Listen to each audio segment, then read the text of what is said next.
ครับสบายดีหมู่ครูสุขุสุขคนเนาะมื้อนี้เฮาพากันมาอยู่ที่ถ้ำพระภูซอยพี่น้องเอ้ยเป็นการกลับมาอีกครั้งหนึ่งเนาะกลับมาขอพรน้ำเพิ่นอีกครั้งหนึ่งเนาะแต่ก็มาเอาน้ำศักดิ์สิทธิ์เนาะมื้อให้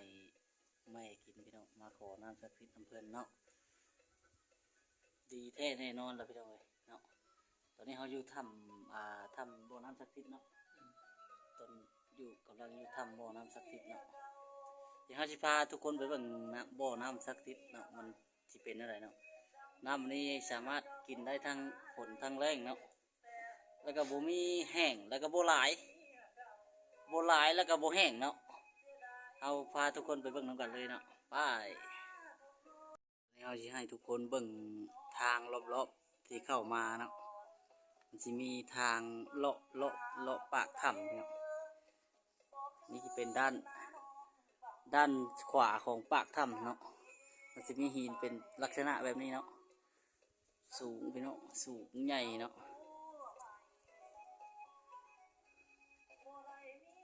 นี่คือซ้ายมือของปากถ้ำเนาะซ้ายมือของปากถ้ำมันจะเป็นลักษณะนี้เนาะมีทางคนนี่แหละพี่น้องเว้ยบ่มีทางอื่นเนาะมีทางคนกับทางหอนพี่น้องมากันเนาะวันนี้เราจะพาทุกคนเข้าไปเบิ่งกันเลยเนาะถ้ำพระถ้ำไหมถ้ำบ่อน้ำศักดิ์สิทธิ์พี่น้องโอ้โหมันสิเห็นบ่เนี่ยมันเขาจะสิตั้งเจาะไว้เนาะตั้งเจาะไว้เพื่อให้ทุกคนที่มาที่นับถือเนาะมาได้ขอกินน้ำศักดิ์สิทธิ์น้ำเพิ่นเนาะ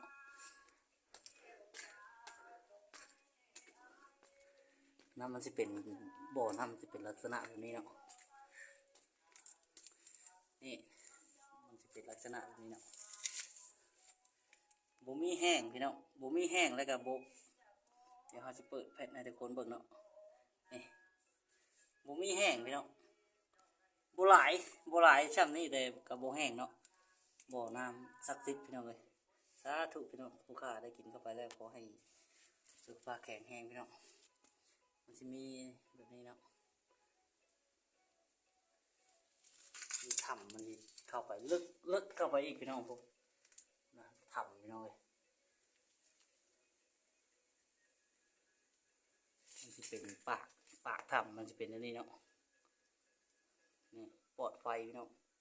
รีไฟปลอดไฟแน่นอนเนาะนี่คือสถานที่แห่งหนึ่งของภูซอยเฮาเนาะ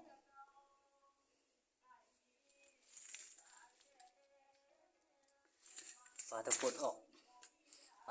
ออกทางออกมันจะเป็นแบบนี้พี่เนาะตอนนี้เราเกี่ยมขึ้นมาเลาะลิ้นเนาะขึ้นมาเลาะกับหัวหน้าเพิ่นสบายดีหัวหน้าสบายดีไม่สบายดีเป็นวัดเป็นยังไงเมื่อยบ่ขึ้นมาเมื่อยหลายเด้อพี่น้องเด้อคันบอกบ่ถึกพี่น้องคันอยากฮู้เนาะมาหาพวกเฮาต้องสิพาขึ้นต้องเบิ่งว่าเมื่อยส่ำใดเนาะค่าเมื่อยได้หลายปานใดค่าเมื่อยก็มีแต่ว่าเมาทั้งสองเมานี่แหละ มักเมาพี่น้อง อย่าลืมให้กำลังใจพวกเฮาเด้อพี่น้องเด้อสายผู้ซอยของเฮาเนาะมีทุกคลิปมีทุกภาพเนาะที่ได้เห็นนำกันไปใจกระท่ายนั่นล่ะพี่น้องเพราะว่ามันอยู่บ้านนอกนี่เนาะเดี๋ยวเฮาสิลิปซิ่งเพลงเลยพี่น้องเฮาสิลิปเพลงซิ่งเพลงอันเพลงกันเลยอยากเป็นยูทูบเบอร์เฮาเนาะอยากสิเฮามาสิลิปหม่องนี้โอ้โหหม่องนี้โอเคได้หม่องนี้ฟ้ามันสิชัดแจ้งคักเนาะเดี๋ยวเฮาสิมาลิปซิ่งเพลงนี่ติดตามเนาะอยากเป็นยูทูบเบอร์เด้อพี่น้องเด้อเพลงใหม่ช่องยังบ่ทันได้บอกพี่น้องว่าเป็นช่องไหนเนาะจังบ่ทันได้ตัดสินใจเนาะมันมีหลายช่องเนาะมันมีหลายช่องเนาะมีช่องหมู่นักสายผู้ซอยเวียงสมัยสายผู้ซอยแล้วก็ช่องบ่าวสีให้สายผู้ซอยเพิ่นเนาะโอ้มีหลายช่องพี่น้องหลายช่องทางการติดตามน้องสาวบ่แล้วก็ช่องน้องสาวสองผัวเมียแชนแนลเพิ่นเนาะช่องใหม่เพิ่นเนาะช่องสองผัวเมียแชนแนลเป็นช่องน้องไก่น้อยสายผู้ซอยพี่น้องที่กำลังสิมาไวๆนี่เนาะมีเพลงใหม่แน่นอนพี่น้องเอ้ยน้องสาวหล่าเนาะ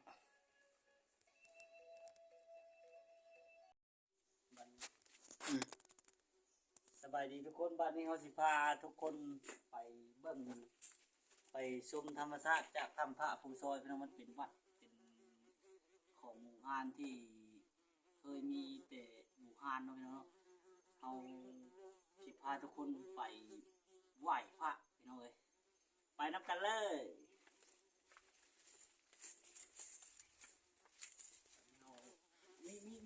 มีทางย่างเลยโลกถ้าสมมติว่าต่างคนจะขึ้นมาเองเนาะก็มีทางเลาะไปแบบนี้เนาะ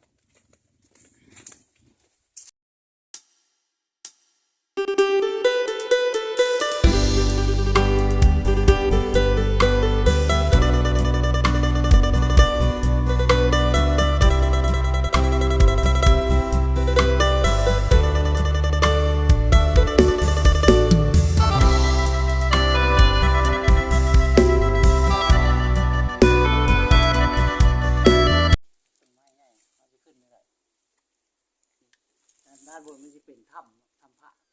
โอ้โหจะขึ้นได้บ่ต้นไม้ผมใหญ่โอ้โหขึ้นบ่ได้พี่น้องโมแม่นพี่น้องเอาลิ้นเนาะเอาเลย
ง่ายที่สุดของขึ้นทางขึ้นถ้ำพระนี่เลยเอาโบได้เมื่อยเลยพี่น้องเอาไปมาเอานี่แล้วเอาสิโบได้เมื่อยเลยละดูทางขึ้น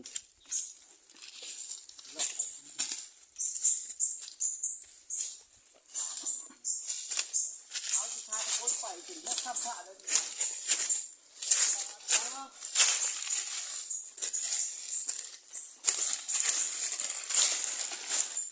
ชั้นได้ที่เอามามึงนี่บอกชั้นนั้นบอกชั้นล่างเนาะเอามาด้านล่างเนาะเอามาเลาะมาด้านล่างเนาะขึ้นมาแล้ว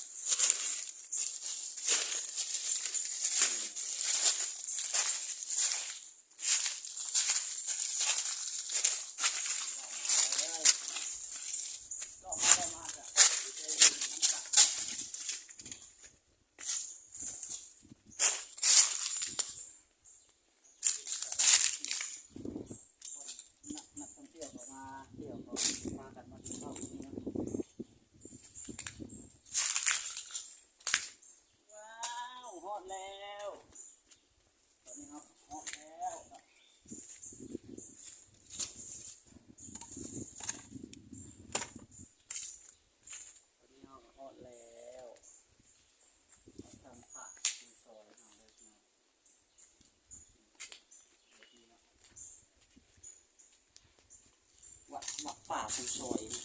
เป็นวัดป่าภูซอย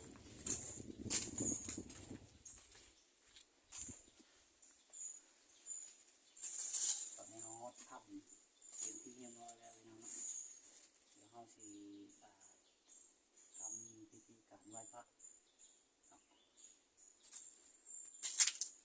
น้ำมูเป็นบ่ตัว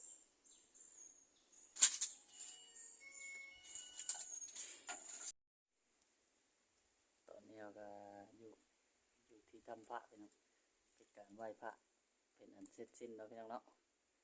ก็บ่มีหยังหลายพี่น้องอยากฝากเพลงฝากลำนำเด้อพี่น้องเด้อเพลงใหม่เพลงเก่าพี่น้องเข้าไปกดไลค์กดแชร์ให้หน่อยเนาะบ่มีหยังหลายพี่น้องสำหรับคลิปนี้บ๊ายบายพี่น้องบ๊ายบาย